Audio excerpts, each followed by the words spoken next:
اعوذ باللہ من الشیطان الرجیم بسم اللہ الرحمن الرحیم لا الہ الا اللہ محمد رسول اللہ صلی اللہ علیہ وآلہ واصحابہ وبارک وسلم۔ اما بعد، تمام دیکھنے اور سننے والوں کو السلام علیکم ورحمۃ اللہ وبرکاتہ۔ قرآن پاک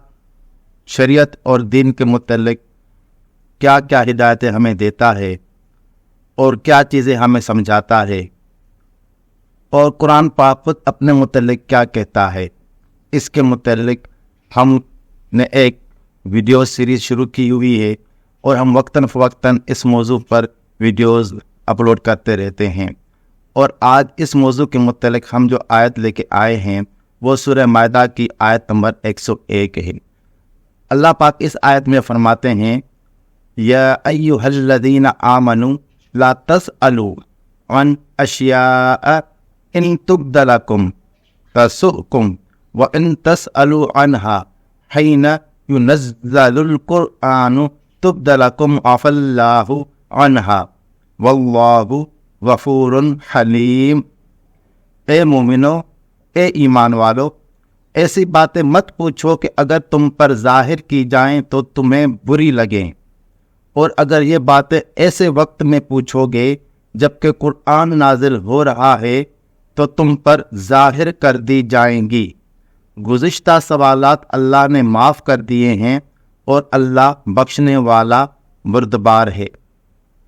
اس آیت میں اللہ پاک ہمیں دین کے معاملات میں غیر ضروری سوالات کرنے سے منع فرما رہے ہیں، اور اللہ تعالی ہم سے یہ چاہتے ہیں کہ جتنا آپ کو دین دیا گیا ہے، اس کا مطلب یہ ہے کہ جتنے احکامات آپ کو دیے گئے ہیں آپ حد الامکان اس پر عمل کریں اور فضول اور غیر ضروری سوالات سے اجتناب کریں، کیونکہ یہ دین کا مقصد نہیں ہے کہ آپ غیر ضروری سوالات کے ذریعے خود کو بھی پریشان کریں اور علماء کرام کو بھی پریشان کریں۔ اب کون سے سوالات ضروری ہیں اور کون سے سوالات غیر ضروری ہیں، تو اس کی تفصیل جو ہے وہ ایک بہت بڑی گفتگو چاہتی ہے، لیکن مختصراً اس میں یہ بات عرض کر دی جاتی ہے جو ہمارے اور آپ کے سمجھنے کے لیے بہت ہی آسان ہے، کہ جو احکامات دیے گئے ہیں اور جتنے دیے گئے ہیں اور جتنی تفصیل اس کی آپ کو بتا دی گئی ہے یا ہمیں بتا دی گئی ہے، اس سے زیادہ اس کی کرید نہ کریں، اس سے زیادہ اس کے متعلق تجسس نہ کریں، سوالات نہ کریں، اور جتنی اللہ نے آپ کو توفیق دی ہے اور جتنا آپ کو اور ہم کو اللہ نے مکلف کیا ہے، ہم کو حد الامکان ان احکامات پر عمل کرنا چاہیے۔ ایک اچھے اور بہتر مسلمان بننے کے لیے جو بنیادی چیزیں ہیں وہ یہی ہیں کہ ہم اللہ پر ایمان لائیں، اس کی ذات و صفات پر ایمان لائیں، اور اس کی ذات و صفات میں کسی کو بھی شریک نہ سمجھیں، اور اللہ تعالیٰ نے ہم پر 5 وقت نماز فرض کی ہے، وہ ہم باجماعت ادا کریں، قرآن پاک کی تلاوت ما ترجمہ کریں، کثرت سے نبی پاک صلی اللہ علیہ وسلم پر درود پاک پڑھیں، صبح و شام اللہ کا ذکر کریں، اور اپنے والدین کے ساتھ احسان والا سلوک کریں، اپنے رشتہ داروں کے ساتھ اچھا سلوک کریں، اور اپنوں میں جو پیچھے رہ گئے ہوں، جو غریب ہوں، جو مسکین ہوں، ان کی حد الامکان مدد کریں، اور جو شریعت نے ہم پر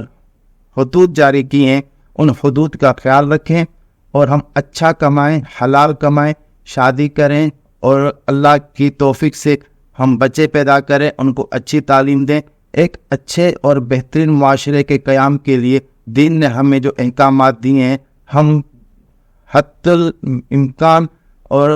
حد التوفیق ہم ان پر عمل پیرا رہیں، اور فضول سوالات اور ایسے سوالات جن سے معاشرے کا کوئی فائدہ نہیں ہے ان سے ہم گریز کریں۔ تو یہی اللہ پاک ہم سے چاہتے ہیں کہ قرآن پاک کا علم سیکھنے کے دوران ہم ان چیزوں کو بالکل پیچھے رکھیں، اتنا حکم آپ کو دیا گیا ہے اتنا ہی اس پر عمل کریں۔ وآخر دعوانا ان الحمدللہ رب العالمین۔ جزاک اللہ خیرہ۔ شکر الحمدللہ رب العالمین۔